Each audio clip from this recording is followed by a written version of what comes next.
আবু লাহাব, আবু জাহেল, মুনাফিকদের একটা কথা ছিল, লা তাসমাউ লিহাদাল কোরআন। তাদের কথা ছিল লা তাসমাউ লিহাদাল কোরআন, তোমরা কোরআন শুনতে যাবা না। কথা কি? তোমরা কোরআন শুনবা না। কোরআনের মাহফিল যেখানে হবে, কোরআনের আয়োজন যেখানে হবে, কোরআন যেই জায়গায় হবে সেই জায়গাতে হট্টগোল তৈরি করবা। এই বাক্য তো আবু জাহেলদের, এটা মানুষের বাক্য, ইমানদারের বাক্য, মুমিনের বাক্য হতে পারে না। ঠিক কিনা বলেন? সম্মানিত হাজিরিন, অতএব লা তাসমাউ লিহাদাল কোরআন, এই বাক্য আবু জাহেল, আবু লাহাবদের, তাদের চরিত্র আমরা ধারণ করতে চাই ইনশাআল্লাহ। আয়াতে কারিমা তেলাওয়াত করেছি। আল্লাহ রাব্বুল আলামিন বলছেন, মা আতাকুমুর রাসূলু ফাখুযুহু ওয়া মা নাহাকুম আনহু ফান্তাহু ওয়াত্তাকুল্লাহ ইন্নাল্লাহা শাদীদুল ইকাব।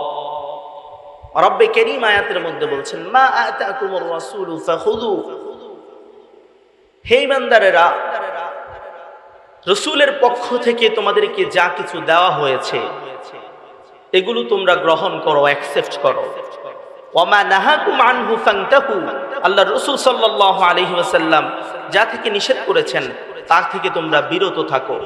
ওয়াত্তাকুল্লাহ, সর্ব অবস্থায় একজনকে ভয় করো। তিনি কে? জোরে বলেন কে? সর্ব অবস্থায় একজনকে ভয় করতে হবে, তিনি হলেন আল্লাহ। ইন্নাল্লাহা শাদীদুল ইকাব, নিশ্চয়ই আল্লাহ রাব্বুল আলামিন হলেন পরাক্রমশালী, শাদীদুল ইকাব, আল্লাহর আযাব পাকড়াও বড় ভয়ঙ্কর। ঠিক কিনা?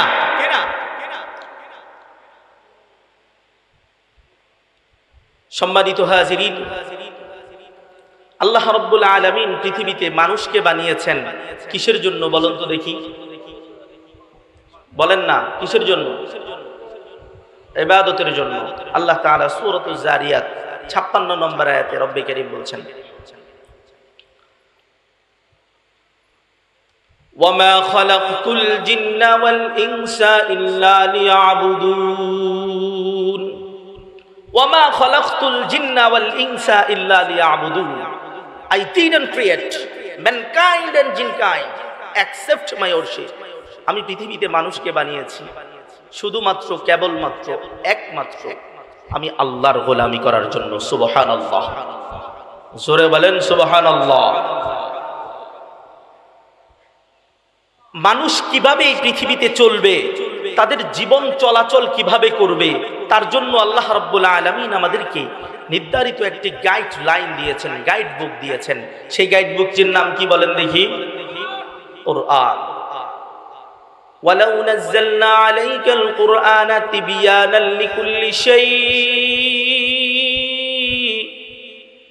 আল্লাহ রাব্বুল আলামিন কোরআনুল কারীমের মধ্যে সব কিছুর সমাধান রব্বে কারীম কোরআনে দিয়ে দিয়েছেন। সুবহানাল্লাহ। সব সমাধান চাও যদি জীবনে মরণে, ফিরে যাও খুঁজে নাও চোখ রাখো কোরআনে। সমাধান চাও যদি জীবনে মরণে, ফিরে যাও খুঁজে নাও চোখ রাখো কোরআনে।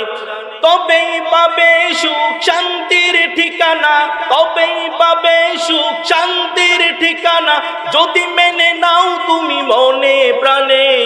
সমাধান, ও সমাধান, সমাধান চাও যদি জীবনে মরণে, ফিরে যাও খুঁজে নাও চোখ রাখো কোরআনে। সমাধান চাও যদি জীবনে মরণে, ফিরে যাও খুঁজে নাও চোখ রাখো কোরআনে। If you want the solution this dunya and akhirat, go back, have a look to the holy Quran. Go back, have a look to the holy Quran. ঠিক কিনা? আমার বাবাজিরা, আমার বন্ধুরা, গভীর মনোযোগ, গভীর মনোযোগ। এ বাবাজি, কেউ এদিক সেদিক তাকাবেন না, সবাই আমার দিকে লক্ষ্য করেন। আমার বাবাজিরা, সবার আলোচনা সবার কাছে মজা লাগে না। সব ফুলের ঘ্রাণ একরকম না, এক এক ফুলের এক এক রকম ঘ্রাণ। কেউ যদি আলোচনা শুনতে মনে না চায় চলে যাবে। সম্মানিত হাজিরিন, কোরআনের আলোচনা আমার বাপ দাদার গল্প কাহিনী নয়। আল্লাহর কোরআন যা বলেছে আমরা আজকে সেই কথাগুলা বয়ান করব ইনশাআল্লাহ। সম্মানিত হাজিরিন, এই কোরআন আল কারীম যখন পৃথিবীর বুকের মধ্যে এসেছে, কোরআন যেই জায়গাতে লেগেছে ওই জায়গাটাতে যিনি সম্মানিত করে দিয়েছেন তিনি কে? জোরে আওয়াজ দিয়া বলেন তিনি কে? ঈমানদীপ্ত কণ্ঠের আওয়াজে বলেন তিনি কে? এরে বন্ধু, কোরআন মানুষকে সর্বশ্রেষ্ঠ বিজ্ঞানী বানায়া দিছে। কোরআন জাহান্নামী ওমরকে জান্নাতি ওমর বানায়া দেয়।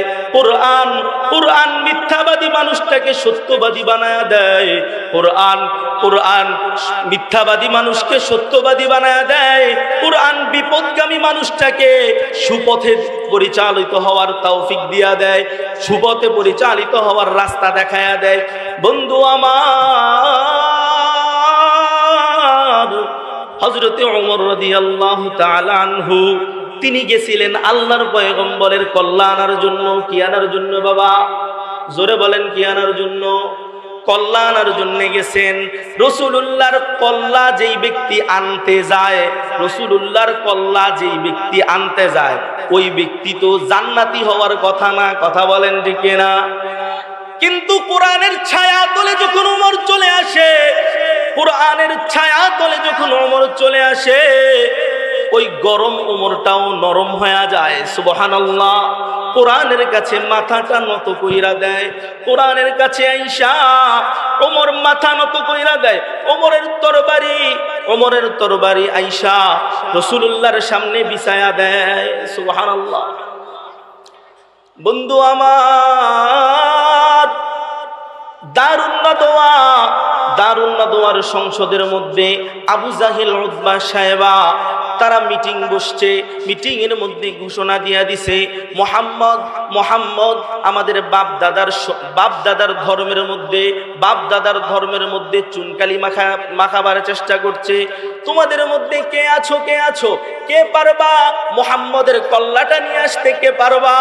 যদি কেউ মুহাম্মদের কল্লা আনতে পারো তাইলে তাকে 100 উট, লাল উট তাকে উপহার দেওয়া হবে, উপঢৌকন দেওয়া হবে। কত উট? জোরে বলেন।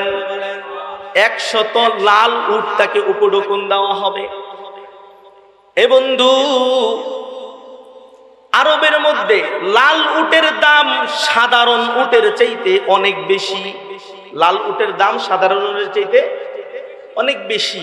এটা খুব শক্তিশালী উট, দামি উট। আবু জাহেল ঘোষণা দেয়, যদি কেউ মুহাম্মদের কল্যাণ আনতে পারে, মুহাম্মদের কল্যাণবার জন্য কেউ যদি যায়, তাকে 100 লাল উট উপহার হিসাবে দেওয়া হবে। আবু জাহেলের নাম কি ছিল জানেননি? আবু জাহেলের নাম ছিল আবুল হিকাম। কি নাম ছিল? আবুল হিকাম। তার নামও ছিল ওমর। ওমর হইছে 2 জন। কয়জন? জোরে বলেন, কয়জন? 2 জন। একজন হচ্ছে ওমর ইবনুল খাত্তাব, খাত্তাবের বেটা ওমর। আবু জাহেলও ছিল খুব শক্তিশালী, আবু জাহেলের বুদ্ধিও ছিল তীক্ষ্ণ। কিন্তু যখন কোরআনের বিরুদ্ধাচরণ করা শুরু হয়, কোরআনের বিরোধিতা যখন আবু জাহেল করা শুরু করে, এ বাবাজি, ওই বুদ্ধিমান মানুষটা আর বুদ্ধিমান থাকে না, ওইটা পৃথিবীর শ্রেষ্ঠ ব্যাককলে রূপান্তরিত হয়। ঠিক না বন্ধু আমার? হযরতে ওমর দাঁড়ায়া কয়, আমি মুহাম্মদের কল্যাণ আনতে যাব, তুমি যে কইছো 100 উট হাদিয়া দিবা, এটা লেখা দাও। এটা কি লেখা দাও? কারণ তোমার বিশ্বাস নাই। তুমি এখন কও একটা, কতক্ষণ পরে কইবা আরেকটা। এই জন্য এটা লেখা দাও। যদি 100 উট দাও তাইলে আমি ওমর রাজি আছি মুহাম্মদের কল্যাণ নিয়ে আসবো। আমার বাবাজিরা, আমার বন্ধুরা, গভীর মনোযোগ, গভীর মনোযোগ। হযরত ওমর দাঁড়ায় কয়, তুমি যদি আমাদেরকে লেখা দাও তাইলে আমি 100 উট পাইলে মুহাম্মদের কল্লা আনতে যাব। আবু জাহেল বলে, ঠিক আছে আমি লেখা দিলাম, যাও। তুমি যদি মুহাম্মদের কল্লা আনতে পারো তাইলে আমি তোমাকে